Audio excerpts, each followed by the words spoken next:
नमस्कार दोस्तों, मैं राजेंद्र सिंह ठाकुर आप सभी का एक बार फिर स्वागत करता हूं रेडियो भारती के नए शो में, जिसमें हम आपको सुनाएंगे वो कहानियां जो आपको गुदगुदाएंगी, ज्ञान के समुद्र में गोते लगवाएंगी और आपके बच्चों को संस्कारी बनाएंगी।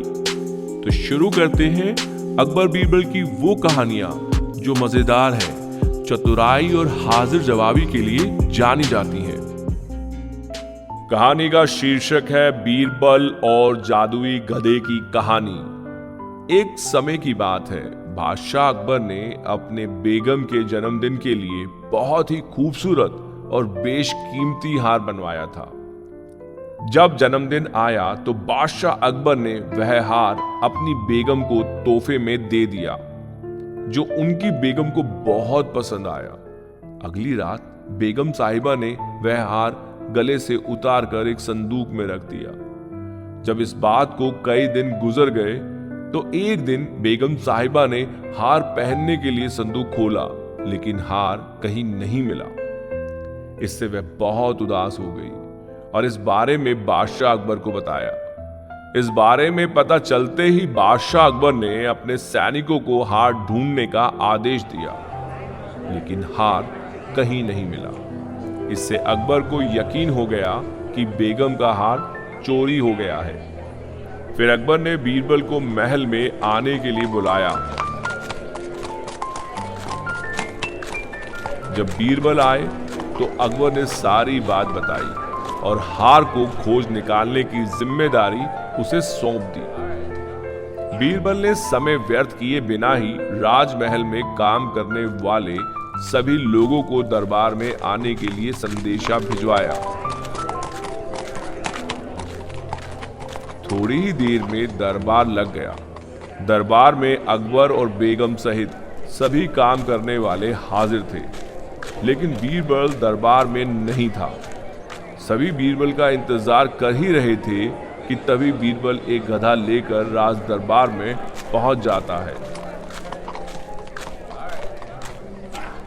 देर से दरबार में आने के लिए बीरबल बादशाह अकबर से माफी मांगता है। सभी सोचने लगते हैं कि बीरबल गधे को लेकर राज दरबार में क्यों आया है। फिर बीरबल बताता है कि यह गधा उसका दोस्त है और उसके पास जादुई शक्ति है। यह शाही हार चुराने वाले का नाम बता सकता है।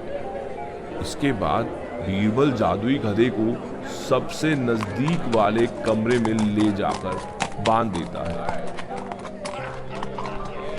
और कहता है कि सभी एक एक करके कमरे में जाएं और गधे की पूंछ पकड़कर चिल्लाएं, जहां पना मैंने चोरी नहीं की है।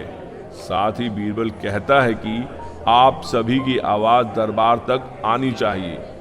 सभी के पूंछ पकड़कर चिल्लाने के बाद आखिर में गधा बताएगा कि चोरी किसने की है। इसके बाद सभी कमरे के बाहर एक लाइन में खड़े हो गए और एक एक करके सभी ने कमरे में जाना शुरू कर दिया। जो भी कमरे के अंदर जाता तो पूंछ पकड़कर चिल्लाना शुरू कर देता, जहां पना मैंने चोरी नहीं की है। जब सभी का नंबर आ जाता है तो अंत में बीरबल कमरे में जाता है और कुछ देर बाद कमरे से बाहर आ जाता है। फिर बीरबल सभी काम करने वालों के पास जाकर उन्हें दोनों हाथ सामने करने को बोलता है और एक एक करके सभी के हाथ सूंघने लगता है। बीरबल की इस हरकत को देखकर सभी हैरान हो जाते हैं।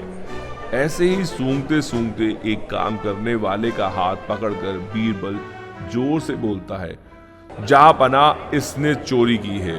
यह सुनकर अकबर बीरबल से कहते हैं, तुम इतने यकीन के साथ कैसे कह सकते हो कि चोरी इस सेवक ने ही की है?